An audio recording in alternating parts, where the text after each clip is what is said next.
The Veganizer Asian Market is back at the Red on Sunday, June 7th. This is Portland's largest plant-based Asian heritage event with over 75 vendors, which include favorites like Mirasada, Jade Rabbit, Nora, Obon Shokudo, and more. In between eating, drinking, and shopping, you can also check out chef demos and lion dancers. Admission ranges from VIP to pay what you can. Go to tinyurl.com/VAM2026 for all the details. That's tinyurl.com/VAM2026.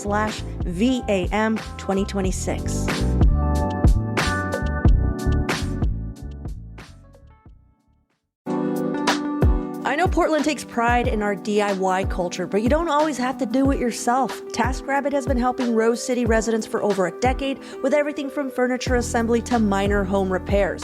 And their app is super easy to use, so you can quickly get paired with a list of skilled taskers in your neighborhood who've already been rated and reviewed. Plus, there's transparent pricing, so there are no surprises at checkout.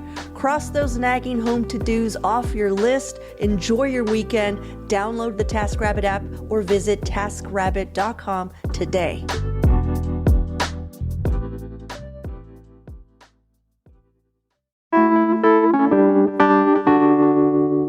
Today on CityCast Portland, in honor of National Donut Day, we're sharing our favorite and least favorite Portland donut experiences. Plus, a local spiritual master is on leave after allegations of sexual misconduct, and we're looking into more reasons to get excited about our new WNBA team, the Portland Fire. I'm executive producer John Notarianni, in for Claudia Meza. And joining me on the show today are Willamette Week City Hall reporter Sophie Peel and Portland Monthly senior editor Rebecca Jacobson. Sophie, Rebecca, how's it going? Thanks for being here. Hello. Doing well. Hi, John. I've never had the two of you on the show at the same time before. This is like such a fun reshuffling of the normal crew. So I feel like you got like the two heavy hitters of local journalism on the show. Well, that's nice of you to say. We'll take it. Exceedingly. Yes. Well, to kick off the show, we usually like to ask an opening question so our guests can get to know the two of you a little bit better. And today we're talking about National Donut Day, which is today. You know, Portland has a reputation as a donut town. I think it sort of dates back to the boom of the great Voodoo Donuts since they opened in 2003. But there are a lot of specials going on around town today. Bridgetown Bites put together a list, and I wanted to share a couple of them to get us going. Delicious Donuts today on Grand is offering a buy one, get one free promo this morning. Heavenly Donuts on Lombard has a promo going where they've actually hid 12 gift cards inside of boxes of donuts. So if you go, you might get a gift card for free. And then Sesame Donuts is offering free mini donuts. So many donut shops around town, but I sort of have this feeling that the title of Portland as a donut city has sort of been foisted upon us from the outside. This is my theory. So I sort of have like a double question for you. One, do you stand by the idea that Portland is a donut town? And what is your best or worst donut experience in the city? I have no thoughts on whether Portland is like a real donut town because I am not a donut gal.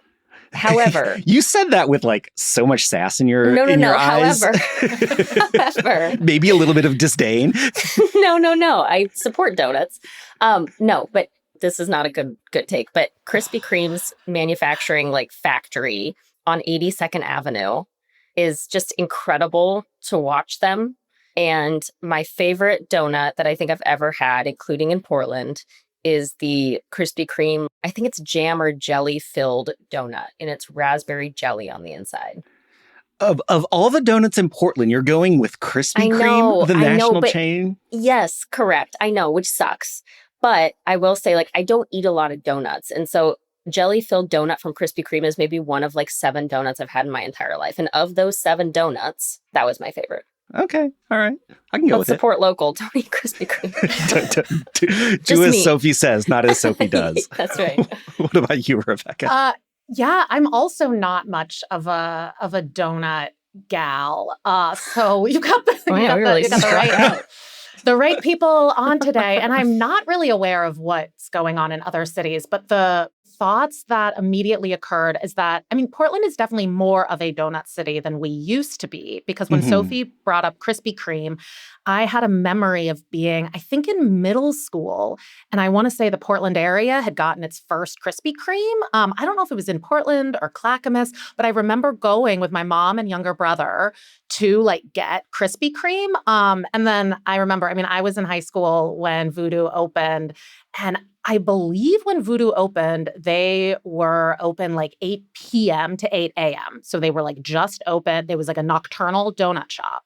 And occasionally they would come to Lincoln High School, where I was in attendance, with a bucket of uneaten donuts from the overnight. So I remember as a teenager sometimes digging through a bucket of Voodoo donuts and collecting whatever scraps I could. So the gist is the best donut is a free donut. The best donut is a free donut, and that's continued to be my move as an adult. If there are donuts at the office, cool, but I'm generally not ordering one myself. I am also kind of an office donut person. I'm not the sort of person that is going well out of my way to eat donuts, except, and this is probably my best and worst donut experience, a couple years ago on the show, when we were pretty early on with CityCast Portland, we decided to do a donut tasting episode. So me and Claudia and Julia got together and we spent something insane. We spent $200 on donuts because we'd never done a tasting episode before. We're we're going to want a bunch of them. And we got through 2 of the options and we could just start to feel the sugar infusing through our blood. And it was kind of this legendary episode of CityCast Portland where we were just so sick with sugar by the end of the episode of having eaten 7 different donuts each. And we did end up with so many donuts afterwards. Everyone we knew was getting a box of free donuts whenever we went out. But I think from that experience, I remember my 2 favorites were Dough Donuts in Hollywood. They're a vegan donut shop, and they do savory donuts, which is my go-to, and then in terms of classic donuts, Delicious Donuts on Grand. Yeah, Delicious I can stand behind as well. All right. Well, we got to get you 2 out for Donut Day. Sophie needs to try them. Sophie needs to be converted. Let's get her out there. If you guys do another donut tasting episode, I would be more than happy to join. Or any other tasting episode of anything. Just be careful what you wish for, Sophie. I'm a good eater. We'll get as many donuts in you in one episode as the entire rest of your life. How about I'm that? A tank. I really am. I'm a garbage can. I can eat anything and any amount. The things we learn about each other on this show. You would have done well with those buckets. Yeah. Oh, I would have. I would have been queen of the buckets. All right, you guys, let's take a quick break. And then when we come back, let's get into the news.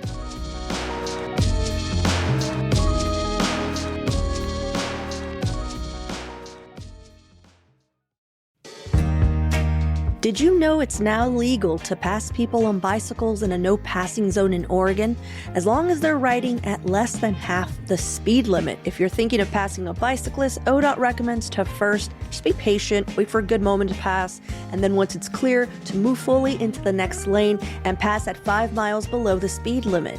And lastly, wait until you see the bicyclist in your rearview mirror before you move back over. When you take these steps to avoid crowding people on bikes, it keeps everyone safe on Oregon's roads. A message from ODOT.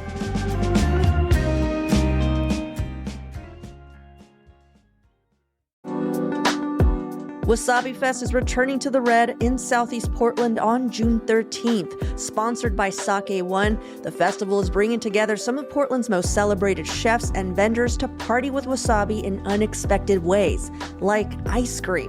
Sake lovers and newbies alike who are over 21 can sample an extensive selection of award-winning sake, local and imported, and if beer is more your thing, there will also be Japanese breweries in attendance. The very popular Wasabi Sake is also back this year, along with some fun cocktail collaborations from Urban River Spirits and Straightaway Cocktails. For even more details and to purchase tickets, head to wasabifestpdx.com. That's wasabifestpdx.com. All right, before we jump back into this next segment, I want to give a heads up to everyone listening that this next segment contains allegations of sexual misconduct. I will say all of these are allegations. These aren't things that have been proven in court, but we think it's important and worth talking about. So please take care when listening, and you can always skip ahead to the next segment if you need. Sophie, we're getting into some original reporting that you've done about Maitripa College. What is that and what's been going on there? Yeah, so Maitripa College has been around for about 20 years now, 21 years. It's located in inner Southeast Portland, and it's a Buddhist college. So they have, permission from the state to grant degrees. They have, some masters in Buddhism. It's a really niche place. They have no more than 35 to 50 students at any given time. Mm-hmm. And it has really been built around a man who goes by Yangtze Rinpoche. He's a Tibetan man. At age 6, he was deemed, the reincarnate of a famous Buddhist scholar and researcher. He was raised in monasteries. He worked in monasteries. So he was, a monk for many years. He disrobed, which sort of means to put aside your monkhood, I guess, for lack of a better description, in order to kind of pursue more layman pursuits, more worldly pursuits. So he disrobed in the early 2000s, moved to Portland with his longtime assistant, a woman named Miranda Adams, who goes by Nombril. And they founded Maitripa College with a couple other people. And so, for 20 years, kind of this little known college has been, chugging along. And it's really been built around this guy, Yangtze Rinpoche. I mean, a lot of people study at Maitripa because they want to get closer to this person who they see as like a holy being. I've had like a crash course in Buddhism, and essentially what these lama, these Rinpoches do is that they are seen, for those, who like practice this faith, they are seen as basically being closer to enlightenment, or being able to lead practitioners closer to enlightenment. And so they really have they just have a very, they're exalted as really spiritual beings that have an understanding that lay people don't necessarily have. So we were approached by a woman named Sunita Bhaskaran, and she is a former staffer and teacher of Maitripa College. And she alleged, first in 2021, and then again, more recently to us, and also to kind of an overarching umbrella organization. I can get into that a little bit later, but she alleges that for 5 years, she and Yangtze Rinpoche were in a sexual relationship that she says did not feel, necessarily consensual, because he was in such a high position of power, both in the college, but also sort of spiritually. And she says that the sex felt mandatory. She oftentimes did not want the sex, but it felt like she had no choice because, 1, he was the president of the college, and 2, he was seen as a holy figure that this entire college just really was formed around. So she first took her allegations to Maitripa's board of directors in 2021. They hired an external investigator to look into the allegations. At that time, what the investigator was looking into was not whether it was a consensual relationship or not. So she wasn't, taking a stand on whether it was consensual. She was just determining whether there was a breach of college policy. She said, look, there's a preponderance of evidence that, that there was a sexual relationship between these two people. And the board, after that, he remained at the helm of the college. There was really no disciplinary action taken. And at the time, I think the college sort of thought the matter was resolved. And then last year, Sunita decided to take legal action. And so she hired 2 attorneys who filed a drafted civil complaint to the college, alleging sort of what I described, that, they would have sex and it felt mandatory. It was unwanted. Oftentimes she described sex that was violent in nature, that left her with bruising and bleeding. She said she essentially worked as his maid during this time. She would drive him around. She would cook him meals. She would care for his young son. And, she says she tells us that it really took her even years after the relationship had ended to understand kind of what she had been through and put the words to it. And she was also in a very insular society and community in which she really didn't feel like she was heard or she was responded to. And, there was kind of all this religious language that was coding everything all the time. So the college ended up settling with Sunita out of court. So this filed complaint never actually became a lawsuit legally. They settled out of court last year for an undisclosed amount. And now Sunita has come forward to, talk about her allegations. And just recently, a couple months ago, the college placed young Siren Piché on leave. They have refused to say whether it's unpaid or paid leave. It's been very interesting to see how they have responded to these, allegations, both in 2021 and this year. And I think what's really key to know is that the kind of overarching umbrella organization that Maitripa College is sort of part of, they're legally distinct entities, but this large organization is called the Foundation for the Preservation of the Mahayana Tradition. It's a mouthful, but it encompasses 132 Buddhist centers, monasteries, nunneries, kind of projects across it. It's international. It's totally international. And they suspended young Siren Piché from teaching at all of their centers, all of their retreats, including Maitripa College. And so that's where we're at now. I mean, this is such an upsetting story. And I'm sure the reporting was made more complicated because, as you said, these allegations never made it into a courtroom. So you are dealing with something where sort of getting to the truth is much more complicated. Okay, it sounds like this person who's at the center of it, this spiritual leader who is grossly abusing their power, has been sort of kicked out of the organization. But what sort of response have you gotten from this college? Because in your reporting, I sort of got the impression that they didn't really have a lot to say about what was going on here. Yeah, they, I have been working on this story sort of off and on for 5 months now. And so it's gone through just a lot of phases. And, there's a point at which Maitripa was giving me just very canned responses. They wouldn't say what young Siren Piché's role in the college was, but then they also, denied that he did anything wrong at any point. Even in 2021, young Siren Piché, to the investigator, maintained that he and Sunita never once had sex. And the college has really backed young Siren Piché up. I mean, yes, they put him on leave. But I think that was really in response to the FPMT, that overarching organization suspending him from teaching at all the centers, which includes Maitripa. I think the college realized that, they sort of had to take this step, but I would say in their responses, they've been very protective of him. They have not said, if he's going to return to the college. They have not answered that question. The college declined to make him or his personal assistant, Miranda Adams, who's sort of the other leader of the college. And they live together, by the way, but she has a husband, but they all live together in a house. Declined to make them available for interviews. And then I will say, when finally they agreed to meet with me for an off-the-record conversation. So I went to college and we talked for an hour and a half off the record. So I, really can't share anything about what was said during that. But after that meeting, I sent them sort of my final round of questions. And my sense when they got back to me with those questions is that they maybe thought that having that meeting with me was going to change the trajectory of my story, of my reporting, maybe that there just wouldn't be a story at all.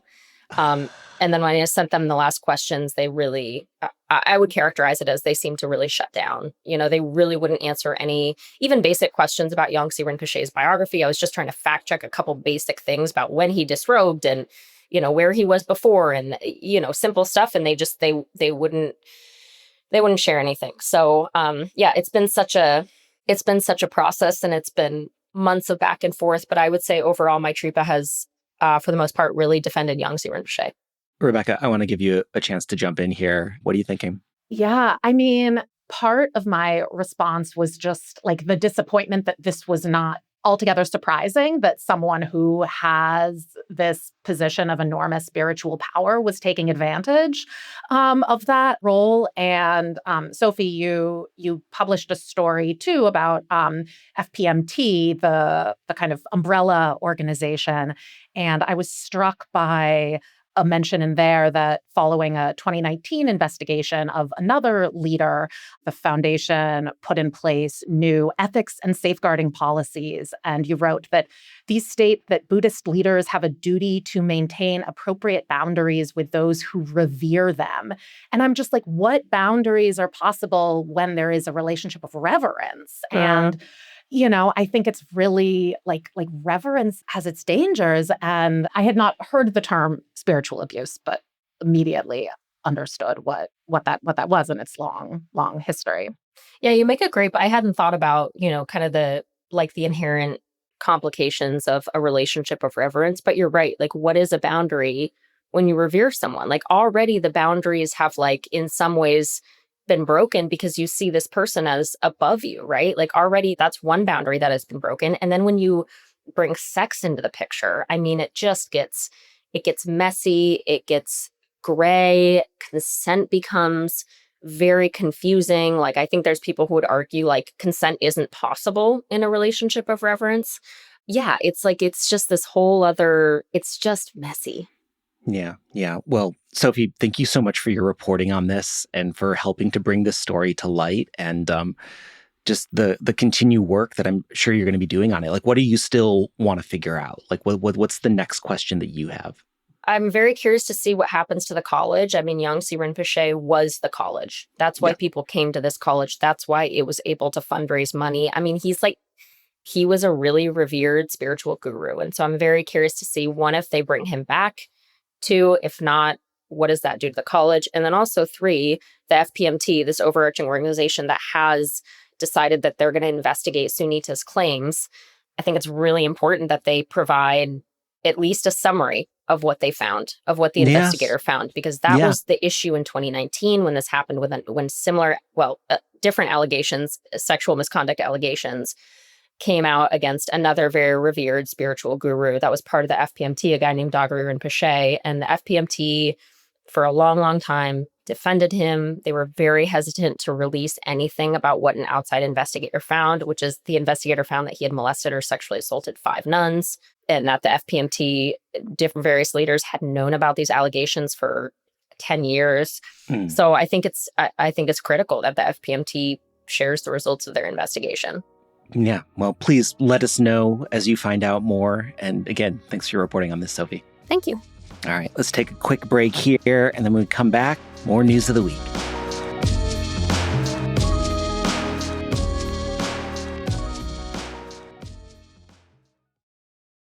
All right, guys, let's switch gears and talk about some reporting that you have done about your own personal experience becoming a sports fan. Rebecca, welcome to the fold with the rest of us. How does it feel now that you are a fan of professional sports? I don't know. I mean, a friend of mine, I shuffled some plans last weekend so I could go to the Portland Fire game against the Indiana Fever, who were in town. You know, Caitlin Clark, maybe a name people know. And a friend of mine was like, how long is this going to last? And I was like, I don't know. Wait, like the game or like the fire? Like my interest in sports. Oh. Yeah. I mean, because it does feel like, okay, obviously the Portland Fire has just started their first season in the WNBA after a huge effort by like so many people and like clearly so much public interest in this being a thing here in Portland. And like they're breaking records out the gate, right? They are. And I do want to offer a bit of a footnote. It is their first season in this chapter of the Fire. There was Fire 2.0. Yes, Fire 2.0. We did have a team in the early 2000s for a few seasons that billionaire Paul Allen declined to buy. They had a devoted fan base then, I think significantly smaller, but loud. But yeah, the Portland Fire is back. And I did not have it on my bingo card for 2026 that I would be so absorbed. But I edited a story earlier this year by fantastic local writer Lola Milholland about basketball, focused really on the recreational scene in Portland for women, trans, and non-binary players. But we got into the significance of the return of the WNBA. And that story also dug into a bit, and we in the editing process Lola and I learned a ton alongside each other about the really significant collective bargaining agreement that the Players Union and the league signed not 2 months before season tip-off. And the Players Union fought so hard for enormous salary increases.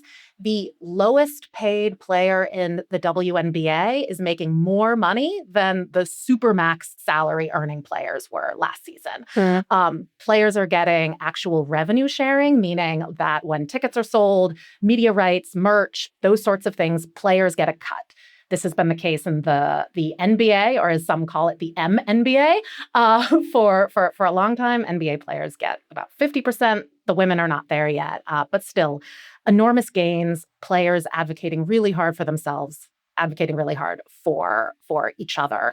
So I think I was primed after working on that story with Lola. I was not at the season opener, but it did set records. The biggest crowd for an expansion team home opener, second biggest crowd for a home opener in WNBA history. The league is 30 years old now. Ashanti performed at halftime. There were pyrotechnics. The team lost, but I was scrolling clips and I was like, I want in. I want in. So I went to the next game, and that was a buzzer beater win for the Fire against the New York Liberty. And the arena absolutely erupted. I turned to the stranger sitting next to me and we exchanged a hug. And there was just this. That does not happen at NBA games very often, yeah. Or MNBA games, excuse me. MNBA games. And here's where, I have been to one Blazers game. I don't really know exactly what goes on at those games, but I have been to all but one Fire home games since, and they have continued. I mean, the arena has continued to be electric. I think people expected this. We know that Portland shows up for women's sports. You look at the Thorns fan base, you look at the sports bra.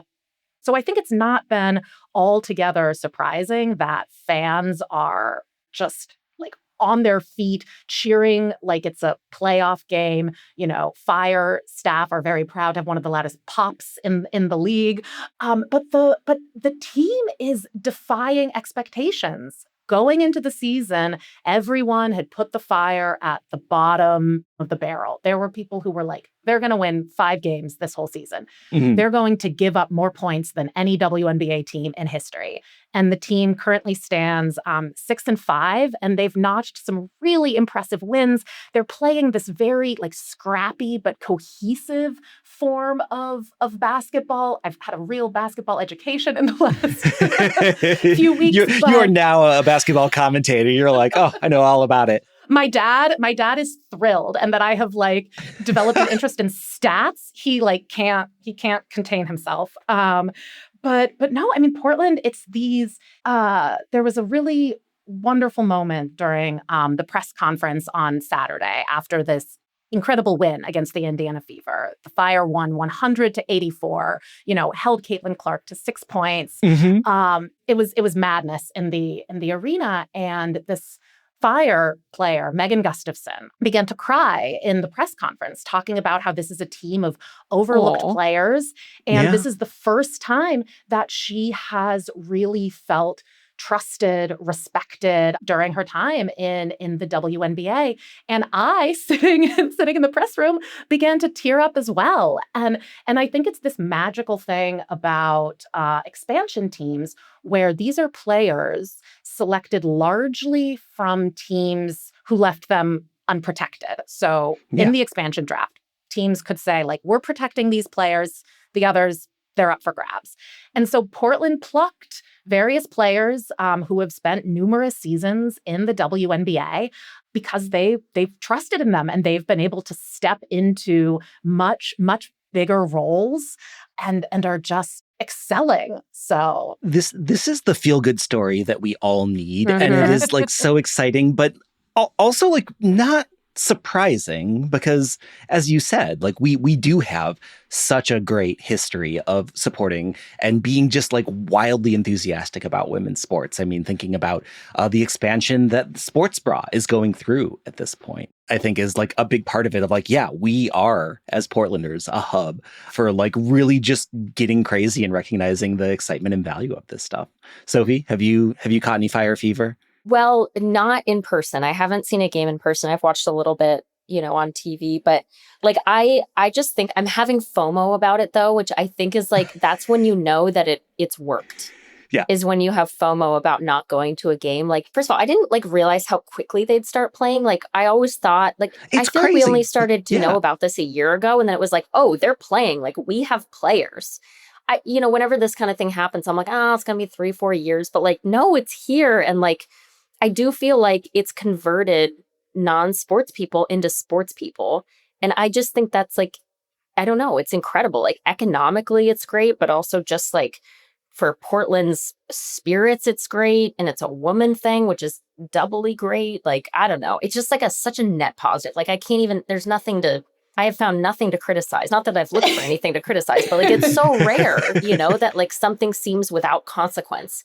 And this seems like without consequence. I mean, if we do want to bring in one wrinkle, something to monitor, there's always something. Of course. Several weeks ago, the Fire waived, so kind of, gave up 3 Black players.